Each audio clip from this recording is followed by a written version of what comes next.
which I think Jordan Peterson has now grasped, is by C.S. Lewis. Men became scientific because they expected law in nature, and they expected law in nature because they believed in a lawgiver. John Lennox was on John Anderson's podcast, and they start talking about how Jordan Peterson made the leap to understand how science and faith intertwine, and how science actually proves more for God's existence. So let's get right into it. I can't wait to watch it and follow along, because this will help you guys understand more about God. Let's get into it. So to sort of kick it off, I noticed you've been talking to Jordan Peterson, and he's, I think, done us all a great service. He's got us talking about things that matter again, opened up subjects that were closed. But having said that, he's come to see a close connection between Christianity and science. Rather than seeing the two as being hostile to each other, it seems that he's suggesting that there's a change underway in terms of the old Christianity versus science debate. I suspect you have a similar view. I think that's true. It's interesting, the French have now got a word for it, le grand renversement, the great reversal, and they're talking about it, which is quite remarkable for the French thinkers on the continent to be talking about a change in it. Well, I think that what's happening to Jordan, if I might put it this way, is he's come into contact with history, because anyone that looks at the history of the relationship between science and religion will be aware, I would have thought, that in the 16th and 17th centuries, the pioneers, certainly in this part of the world of science, starting, say, with Galileo, and then you've got Kepler, Newton, and so on, were all Christians, essentially. And I've been interested in this for years. I came across this fact as a schoolboy. It was drawn to my attention by someone who really led me into this whole field, R.E.D. Clark of Cambridge. And the best summary of the situation, which I think Jordan Peterson has now grasped, is by C.S. Lewis. Men became scientific because they expected law in nature, and they expected law in nature because they believed in a lawgiver. So there's a very close consilience between a true science and true religion, as I would put it.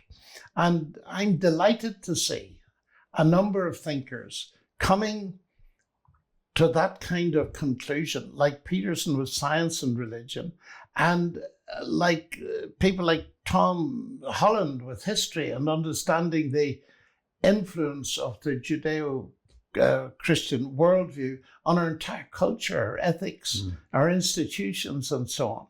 I think something is happening that I welcome. I agree with you. And that's so exciting, because, yeah, more people are coming around. A lot of atheists are just like, how could anyone in the world ever believe in this? But then why are so many atheists coming to know Christ? Why are so many atheists starting to believe in God? That's something that you need to wrap your mind around. Like, are those guys just dumb? in part, this conversation I'd like to dedicate to those good people who are noting that many intellectual and thought leaders who seemed so committed to an atheistic worldview only recently have now started to move. Something is happening. Yes. I suspect there are a lot of good people out there who said, well, we thought all these bright people were saying Christianity's dead, don't go there, it's superstitious, it's nonsense. Now they're saying we're revisiting our thinking. Where does that leave us? I think there are a lot of people, because we were talking this morning in a different context with Justin Briley about that slogan that was on the buses a few years ago. Oh, yes. God. Yeah. He's probably not there, so go and enjoy yourself, Yes. which always seemed to be ridiculous for me.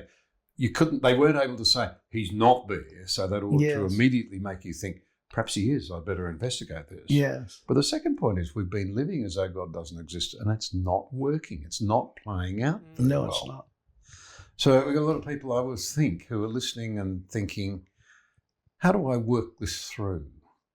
Well, I think, well, you're in a position, and so am I to a certain extent, helping them to think it through. But it's important to recognize it.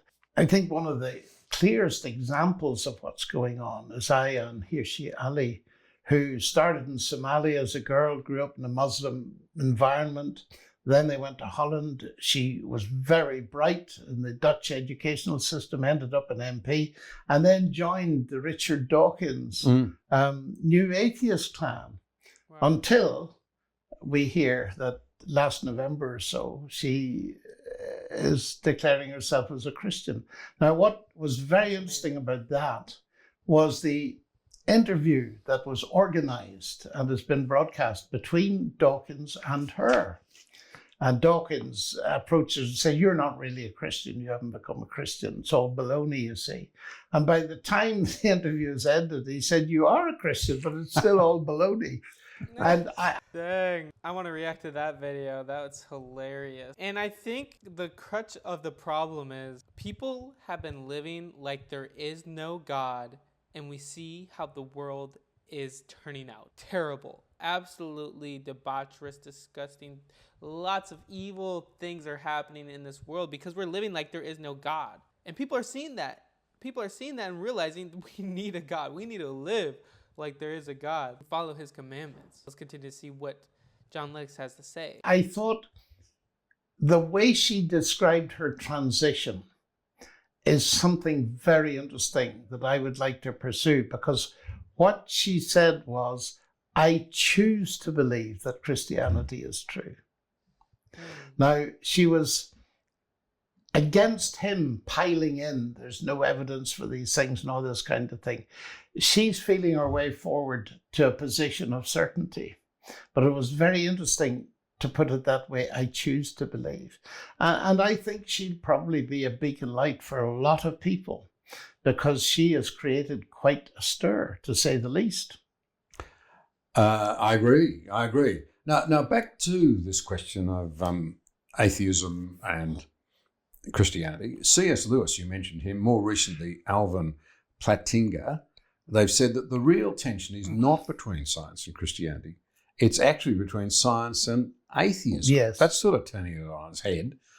What's the idea behind the idea that science and atheism are Well, I actually subscribe in to tension? that. I think it's absolutely right. And that is the way I formulate it, because it really gets to people. They see that I'm saying something, that there is a real conflict out there. But actually, it is between science and atheism.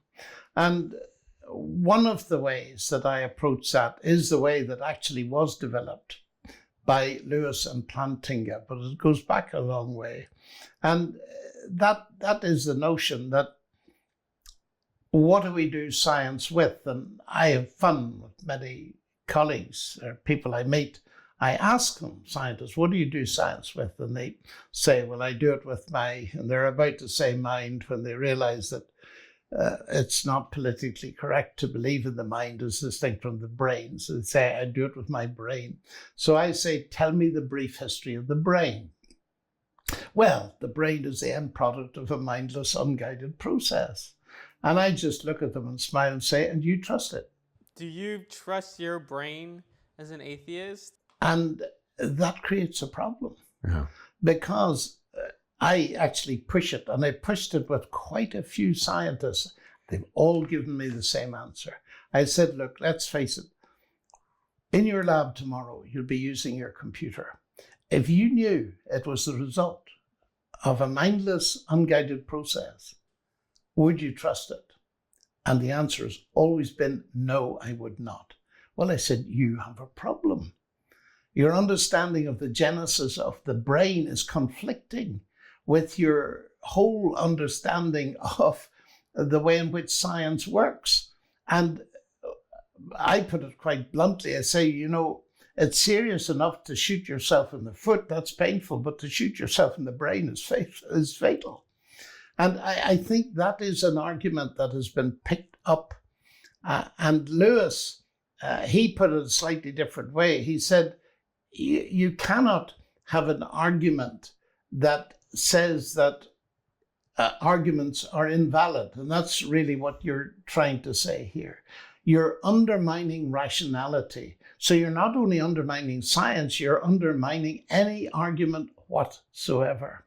And Wow. therefore, it seems to me that Plantinga's right, Lewis is right, and people have a problem. And it's a huge problem because it results from assuming that a naturalistic interpretation of nature is the only possible one. To allow God in, or to allow something non-natural in, would be heresy.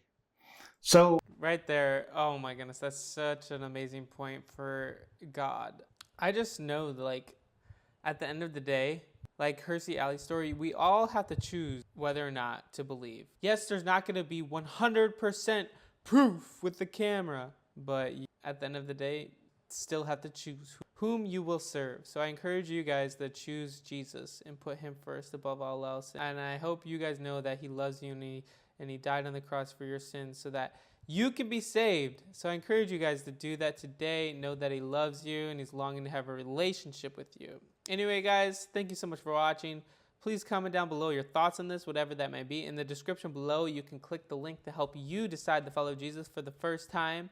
That would be amazing. And like this video and comment down below your thoughts on this, whatever that may be. I'd love to hear them. And subscribe. I'm trying to hit 20,000 subscribers by the end of the year, and I know we can do it with your help. So thank you for all the love and support in the music world. All right, you guys might like this video here. Peace.